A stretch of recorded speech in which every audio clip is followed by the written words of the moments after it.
అమెరికాలోని టెక్సాస్ రాష్ట్రంలో కొన్ని రోజులుగా భారీ వర్షాలు కురుస్తున్నాయి. దీంతో వరదలు సంభవించి పలు నివాస ప్రాంతాలను నీటముంచాయి.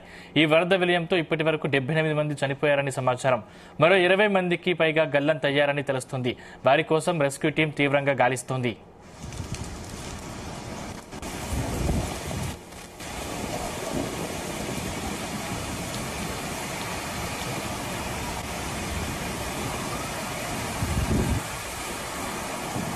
వర్షాల కారణంగా టెక్సాస్ రాష్ట్రంలోని హంట్ ప్రాంతంలోని గ్యాడాలూపే నది ఉప్పొంగుతోంది. దీంతో లోతట్టు ప్రాంతాలు నీట మునిగాయి. వరదల కారణంగా పలు ఇళ్లు నీట మునిగాయి. రోడ్లపై భారీగా వరద నీరు ప్రవహిస్తుంది.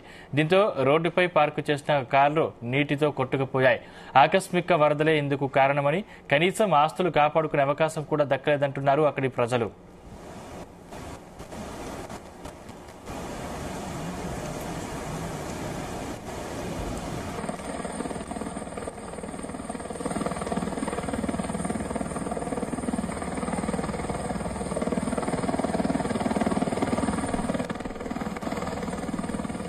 వరద ప్రవాహక ప్రాంతాల్లో పరిస్థితి మరీ దారుణంగా ఉంది.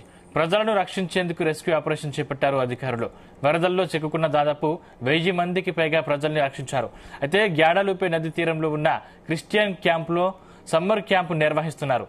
ఈ క్యాంపును వరదలు ముంచెత్తడంతో ఇందులో దాదాపు 23 నుంచి 25 మంది పిల్లలు గల్లంతయ్యారు. ఫలితంగా ఈ బాలికల తల్లిదండ్రులు తీవ్ర ఆందోళనకు గురవుతున్నారు. వారి ఆచూకీ తెలిస్తే చెప్పాలంటూ సోషల్ మీడియాలో ఫోటోలు షేర్ చేస్తున్నారు. మరోవైపు బాలికల కోసం అధికారులు తీవ్రంగా గాలింపు చేపట్టారు. పడవలు, హెలికాప్టర్ల సాయంతో గాలిస్తున్నారు.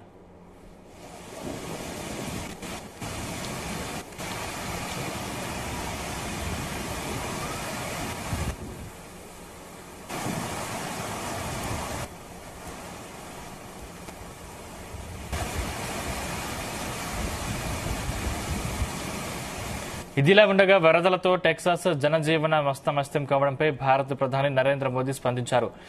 వినాశకరమైన వరదల్లో ప్రాణ నష్టం జరిగిందని, ముఖ్యంగా చిన్నపిల్లలు మరణించారని తెలిసి చాలా బాధపడ్డానని అన్నారు. మృతుల కుటుంబాలకు సానుభూతి తెలియజేస్తున్నట్టు ప్రధాని మోదీ ఎక్స్ లో పోస్టు చేశారు.